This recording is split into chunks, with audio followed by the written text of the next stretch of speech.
Good morning, everyone. I had to finish. Welcome to worship. It's good to Nice. see all of you who have gathered here.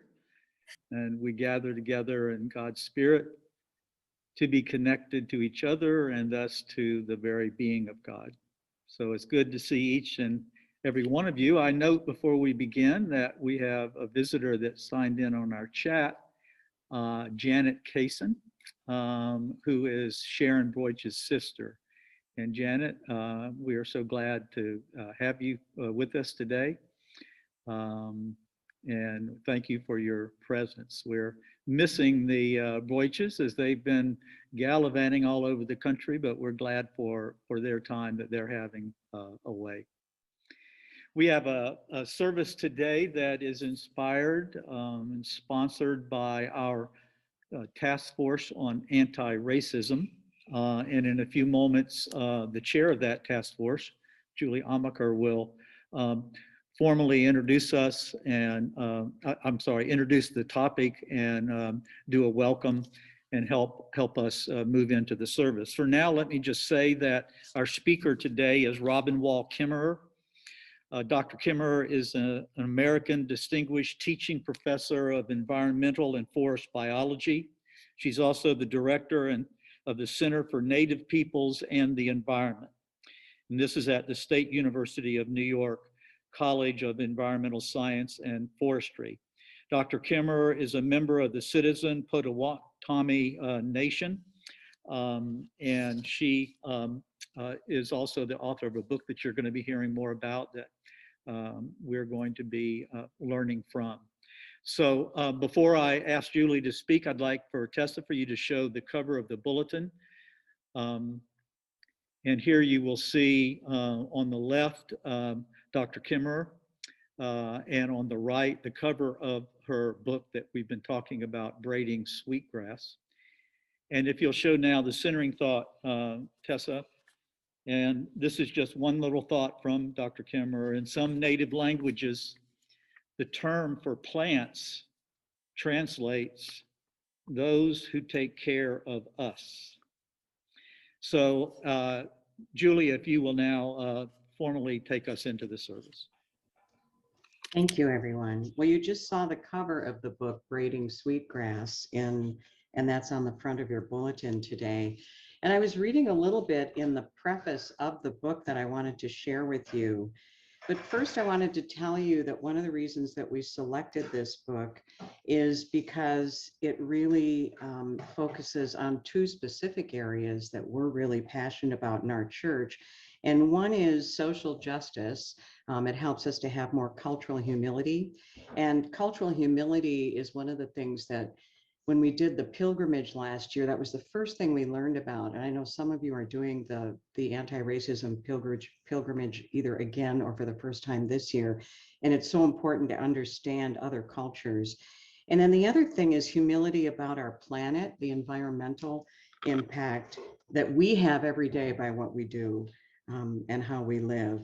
And so I wanted to share with you a little bit about what she says these stories are.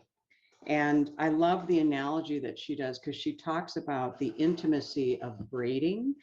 And when you're braiding, like if you think about braiding someone's hair, how intimate that is, because you're like chatting and you're laughing and you're kind of watching each other's hands as you're braiding and you're linked together by sweetgrass. And there is reciprocity between you, she says, linked by sweetgrass, the holder as vital as the braider. And the braid becomes finer and thinner as you near the end until you're braiding individual blades of grass, and then you tie it off. And so she says about this book and about her teachings, she offers a braid of stories meant to heal our relationship with the world. And this braid is woven from three strands: indigenous ways of knowing, scientific knowledge, and the story of an Ashnowibak. I'm sorry, I've been practicing that and I still don't think I said that right. Ashnowibake scientist trying to bring them together in service to what matters most. She says this is an intertwining of science, spirit, and story. Old stories and new ones that can be medicine for our broken relationship with Earth a healing of stories that allow us to imagine a different relationship in which people and land are good medicine for each other. And one other thing she said that Gwen alluded to is that the word for sweetgrass, the scientific name, means the fragrant holy grass. And it's the sweet smelling hair of Mother Earth. So breathe it in. And when you do that, you'll start to remember things you didn't know that you remembered, things that you'd forgotten. So with that, welcome to this service and thank you. Let us now move. Thank you, Julie. Let us now move into the service with this centering music.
Now let us join together in our call to worship. This is writing from Dr. Kimmerer. Know the ways of the ones who take care of you so that you may take care of them. Introduce yourself. Be accountable to the one who comes asking for life. Ask permission before taking. Abide by the answer. Never take the first. Never take the last. Take only what you need. Take only that which is given. Never take more than half. Leave some for others. Harvest in a way that minimizes harm. Use it respectfully. Never waste what you have taken. Share. Give thanks for what you have been given. Give a gift in reciprocity for what you have taken. Sustain the ones who sustain you, and the earth will last forever. Our opening hymn. I sing the mighty power of God that made the mountains rise, that spread the flowing seas abroad and built the lofty skies. I sing the wisdom that ordained the sun to rule the day. The moon shines full at his command, and all the stars obey. I sing the goodness of the Lord that filled the earth with food, who formed the creatures with his word and then pronounced them good. Lord, how thy wonders are displayed where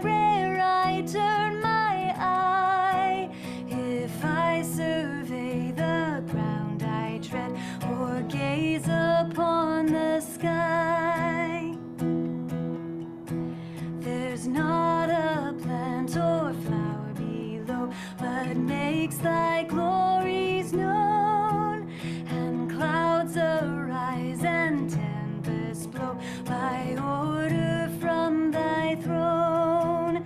Creatures as numerous as they be are subject to thy care. There's not a place where we can flee, but God is present there. In heaven he shines with beams of love, with wrath in hell beneath. 'Tis on his earth I stand or move, and 'tis his air I breathe. His hand is my perpetual guard, he keeps me with his eye. Why should I then forget the Lord, who is forever nigh? He is forever nigh. And now let us join together in a responsive reading from the Native American culture, our prayer of the day. Mother Earth, hear your child. As I sit here on your lap of grass, I listen to the echoes of your voice in my brother, the wind, as he blows from all corners and directions. The soft and gentle raindrops are the tears you cry for your children. Teach me the lessons you offer to nurture my children as you nurture yours, to learn to walk the path chosen so long ago. Mother Earth, hear your child. Be a bond between the worlds of earth and spirit. Let the winds echo the knowledge of the grandfathers and grandmothers who await unseen yet visible if I only turn my eyes to their world. Amen. May the peace of Christ be with you and also with you. Let us share now in the peace of Christ.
Apostles, I would like now to present to you one of the true prophets of our time, Dr. Robin Wall Kimmerer.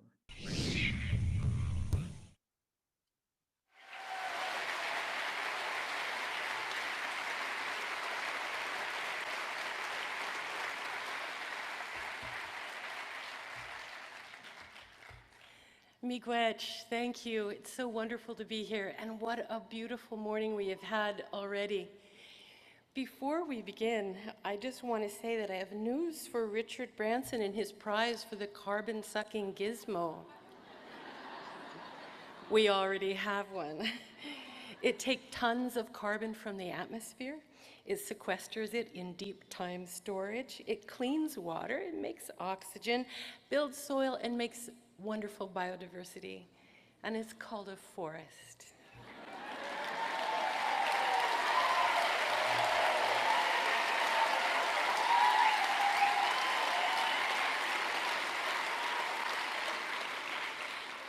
Let us begin today with gratitude, for we are showered daily with the gifts of Shok Mikwe of Mother Earth, of food to eat, of sweet air to breathe this morning, the preciousness of water, the companionship of clouds and geese and sugar maples.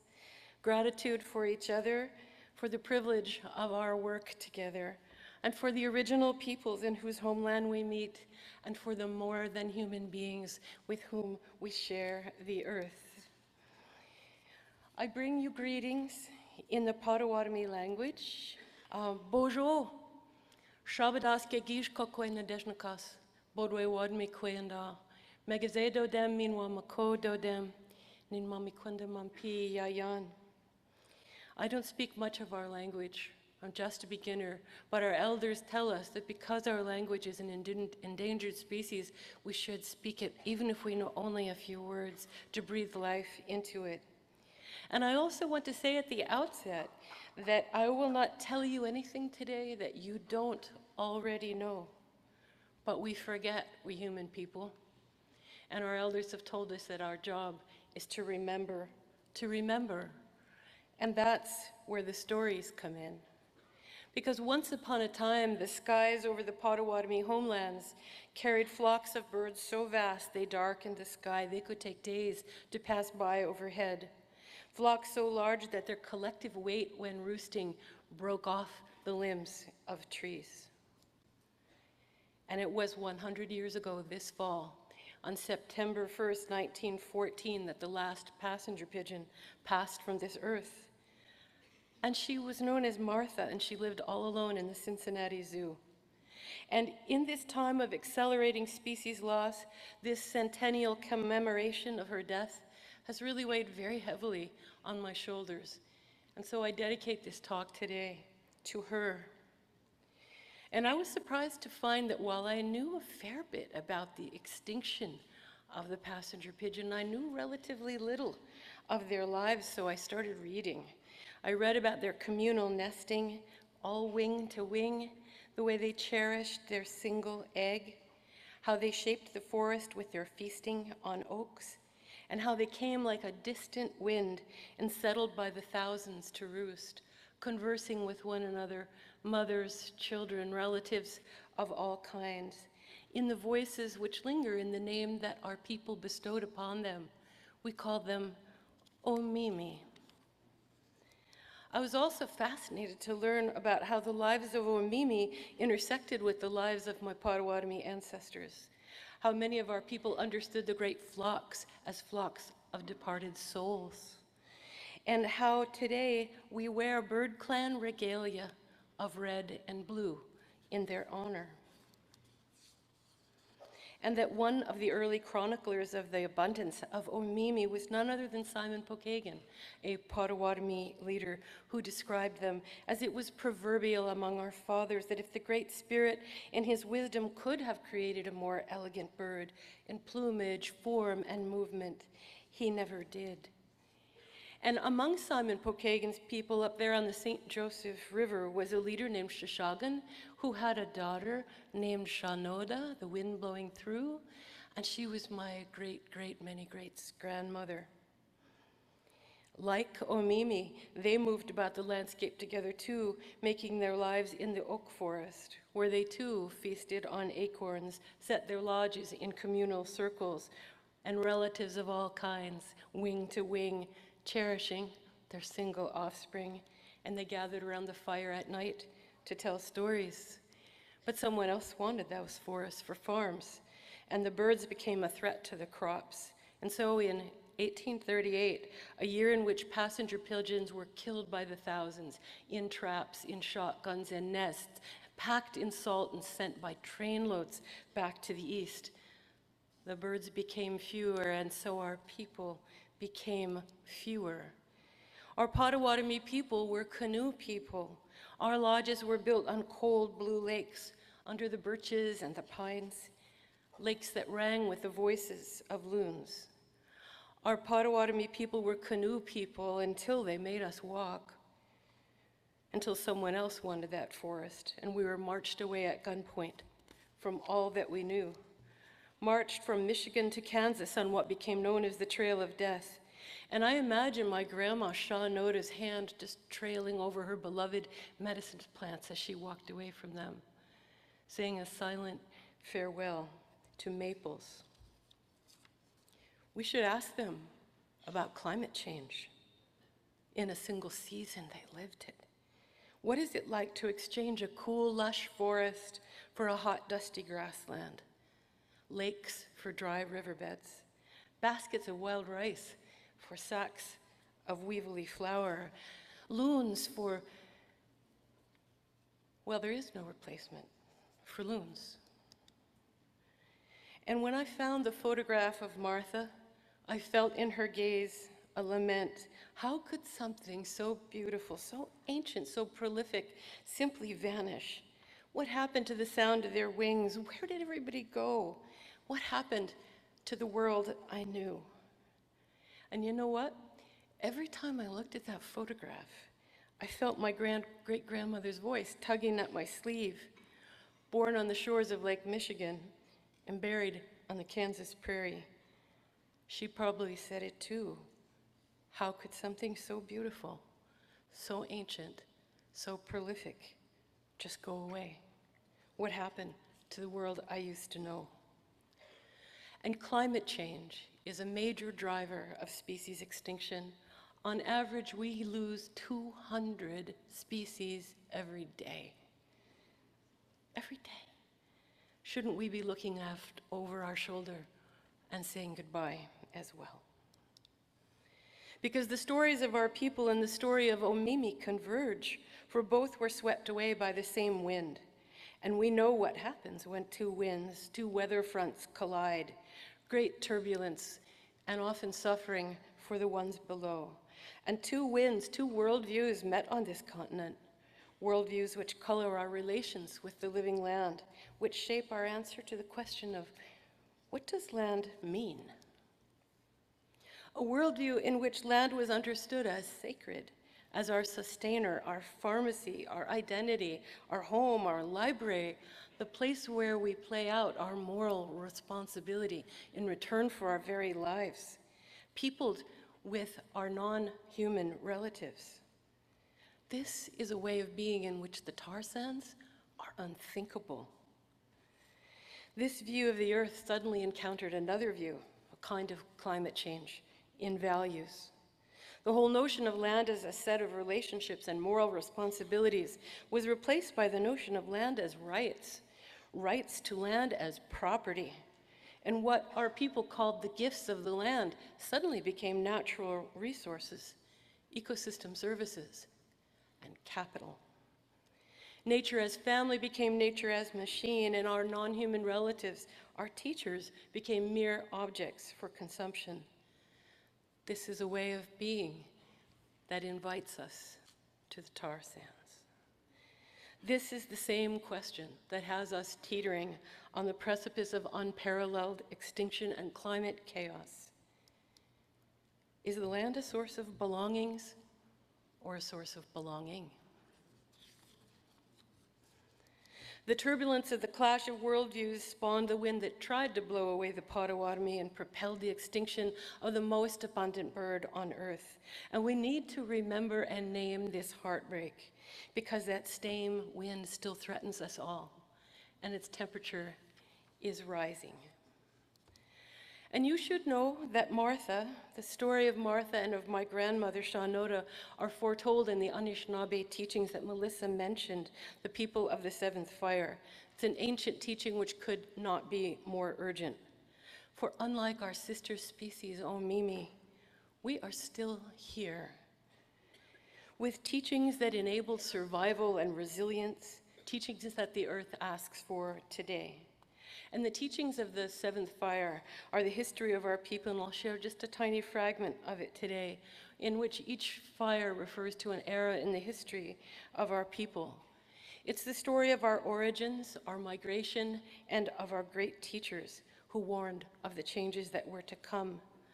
The teachings told about a time when the people would become separated from their homelands and from each other, forbidden by law to practice our religion, speak our own languages. A whole way of knowing was threatened with extinction. And it was said that there would come a time when you can no longer dip your cup into a stream and drink, when the air will become too thick to breathe, and when even the plants and animals will begin to turn their faces away from us. And this too we know has come to pass. But it's a story of hope as well, because the seventh fire teachings spoke of a time when all of the world's people, the original peoples and the Zaganash, the newcomers, would come to a fork in the road and stand there together with a choice to make. In my imagination, one path is soft and green, all grassy and spangled with dew, and you want to walk barefoot there. But the other path is burnt, and it's black, and it's all cinders. It would cut your feet. And prophecy has become history, for at this time when the world as we know it hangs in the balance, we know we are at that crossroads. And the prophecies of the seventh fire tell us that if we want to choose that green path, we first have to turn back along the path that our ancestors left for us and pick up the teachings that they gave us, to retrieve the language, the ceremonies, our spiritual ways, and only when we have picked those up can we then walk that green path to light the eighth and final fire. We are the people of the seventh fire, marching toward the lighting of that eighth fire. All of us. It is the people, the wisdom that we reclaim that will allow us to renew the world. The indigenous peoples and the newcomers, we are all part of this story. And if I could choose just a single element of the traditional teachings that we're called to pick up, it would be the teachings of the honorable harvest, which were taught us by the plants, who give us everything that we need. And we are destined by our biology to take lives in order to sustain our own, aren't we? And that utter dependence upon the lives of others sets up certain responsibilities, which are simultaneously practical and spiritual. This is known as the honorable harvest. They are rules of sorts for our taking. It's a covenant of reciprocity between humans and the living world, a very sophisticated ethical protocol. And it begins. One of the first steps of the honorable harvest is to understand that the lives that we are taking are the lives of generous beings, of sovereign beings. And in order to accept their gift, we owe them at least our attention. To care for them, we must know what they need. And at the very minimum, we should know their names, especially this one, whose name is Heal All. It's a sign of respect and connection to learn the name of someone else, a sign of disrespect to ignore it. And yet, the average American can name over 100 corporate logos and 10 plants. Is it a surprise that we have accepted a political system that grants personhood to corporations and no status at all for wild rice and redwoods? Learning the names of plants and animals is a powerful act of support for them. When we learn their names and their gifts, it opens the door to reciprocity. And these guidelines of the honorable harvest were taught to me by generous teachers as I was learning to pick medicines and berries. But it also applies to every single exchange between people and the earth, from catching a fish to fossil fuel extraction. And the protocols for the honorable harvest are not really written down, but if they were, it would look something like this. When you get to the woods, you don't just start grabbing everything in sight. We're taught never to take the first plant that you see, and that means you'll never take the last. This is a prescription with inherent conservation value. And then if we encounter another plant, we ask permission. I've always been taught to address that plant, to introduce myself and tell it what it is that I have come for. If you're going to take a life, you have to be personally accountable for it. I know there are places where if you talk to a plant, they think you are crazy, but in our way, it's just good manners.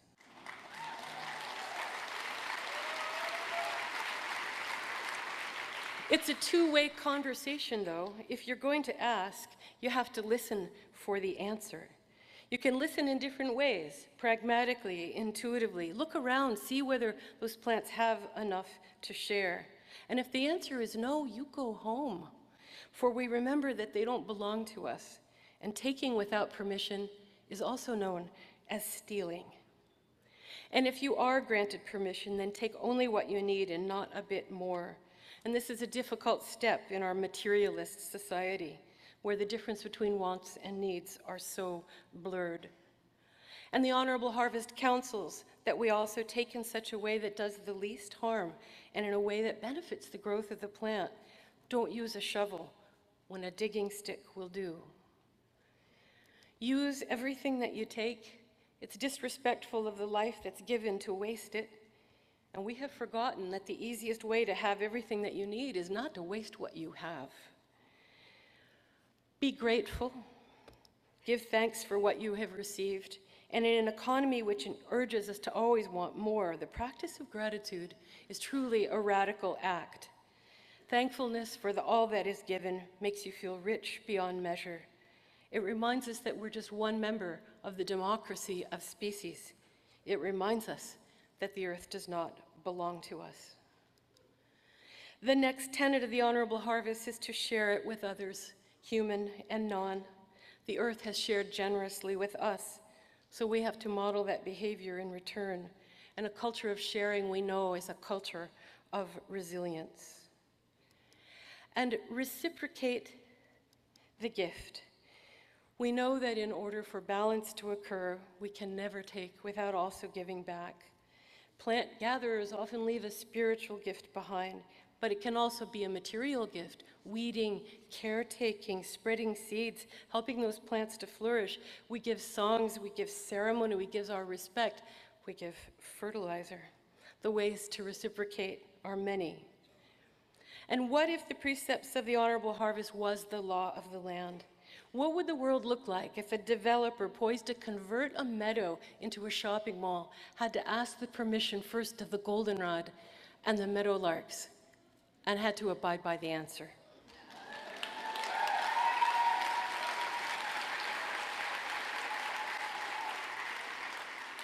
Can we extend the concept of the Honorable Harvest to address the causes of climate change and extreme energy development? You bet we can. And I'm told that there is a teaching even older than take only what you need, and it is take only that which is given to you. It's a pretty challenging idea to be able to discern what it is that is given as opposed to what we simply take. And I've really wrestled with this idea. I'm not sure I fully understand it yet, but I'm pretty sure that coal from mountaintop removal is not given to us. Tar sands oil is not given to us, but the sun's energy is given to us every day. Every day the wind blows, the surf rolls. They're given to us freely and without limit. Had we taken only that which was given to us, perhaps today we would not be afraid of our own atmosphere. For a time, my research as an ecologist was in the field of restoration ecology, but I came to understand that it's not the land which is broken. It's our relationship to land which is broken. And our work must be to heal that relationship. And the honorable harvest is a small part of that healing. We need acts of restoration for polluted lakes, for degraded lands, yes, but we also need a restoration of our own honor, honor in the way that we live, so that when we walk through the world, we can hold our heads up high and receive the respectful acknowledgement of our plant and animal relatives. And we can look them in the eye in return. And the reward is not just a feel-good sense. It may save us all. Our challenge as scientists, as citizens, as leaders, as designers, planners, and dancers, as students and artists and dreamers in the Bioneers community is to ask, how can the ethic of the honorable harvest be realized on the land and in our communities? For if we had adopted the wisdom of the honorable harvest, instead of marching it away to wither in the dry lands of Kansas, we might this very spring have looked up to see flocks of omimi flying overhead in what Aldo Leopold called a living wind. This is Mishkos Kenamagwin, the teachings of the grasses. If we sustain the ones who sustain us, the earth will last forever. Mi'u, miigwech.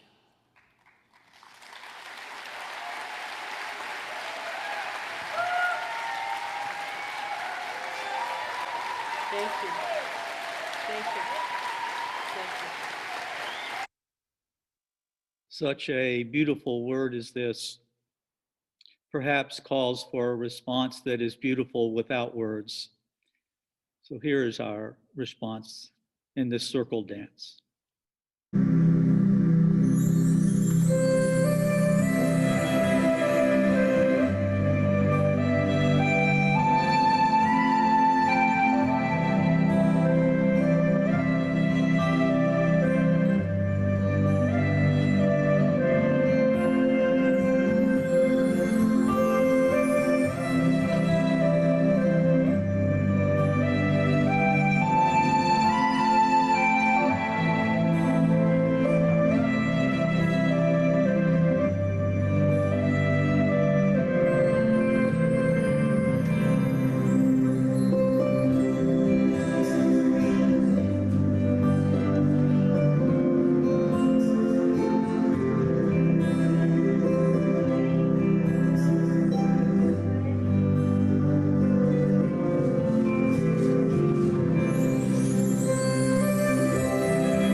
May we all be a part of a circle of healing.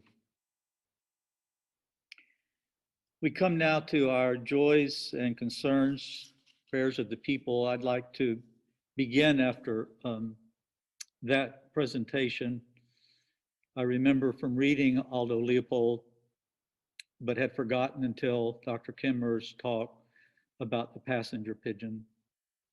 And I would just like to say to the Creator here in this community, God, forgive us as a human race for destroying your passenger pigeon.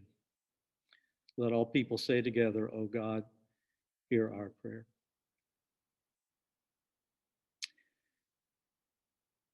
What concerns or joys do you have to share today, friends? Well, then we will close our prayer time with this version of the Lord's Prayer, which is a Native American version. Let us pray together. O great Spirit, creator of the universe, you are our shepherd chief in the most high place, whose home is everywhere, even beyond the stars and moon. Whatever you want done, let it also be done everywhere. Give us your gift of bread day by day. Forgive us our wrongs as we forgive those who wrong us. Take us away from wrongdoings. Free us from all evil. For everything belongs to you. Let your power and glory shine forever. Amen. Let us now remember the part of our life that asks of us to give of our gifts to the ongoing ministry of this church. Thinking about the gifts that you give each week and each month, we ask God's blessing on them as we say this prayer together. All embracing God, we praise you for the blessings of love and care that we have received and for the opportunity to share them with others. We offer these gifts in your loving name. Amen. And let us join together now as we sing the doxology.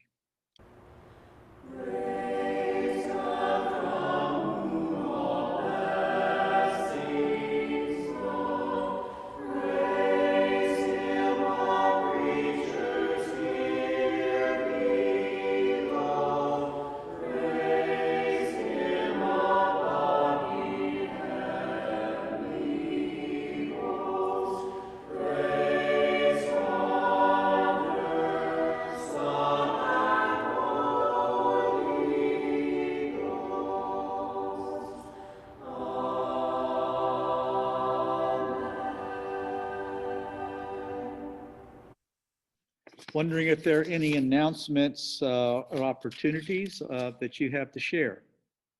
Yes, Julie. Sorry, I'm not fast enough on there. So one of the reasons that we heard from Robin Wall Kimmerer today as part of our service is that the Anti-Racism Task Force is inviting the congregation to read this book together. And we are going to begin having this book study on November 7th. So you have a couple of weeks, hopefully, to pick up this book. The beauty of this book is there are short little chapters, short little stories in it. And so it's easy to read. It won't take a lot of your time, but I think you'll find it really insightful. And we invite you to join us in the reading of Braiding Sweetgrass. And also I want to thank Pastor Gwen, AJ Pratt, and Emily, because they're the ones who brought this book to the attention of the Anti-Racism Task Force. So thank you.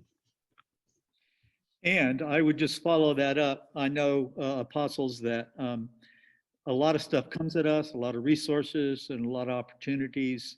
But I can just tell you that this book, as Julie just so well described, is filled with many of the kind of evocative stories, and her way that you saw in her speaking is manifested in her writing. So it is very, very beautiful, and it brings emotions to the surface as you read. her role as a parent in the midst of all that's happening comes out as several of the stories as she accompanies her daughters on this journey that we're all on. It is one of those books that you will want to pull down and read from again and again. So I hope you will really join with us in this journey toward anti-racism from this perspective that Dr. Kimmerer helps us with. It's a beautiful, beautiful book. We go out with this another piece of beautiful music from the Native tradition.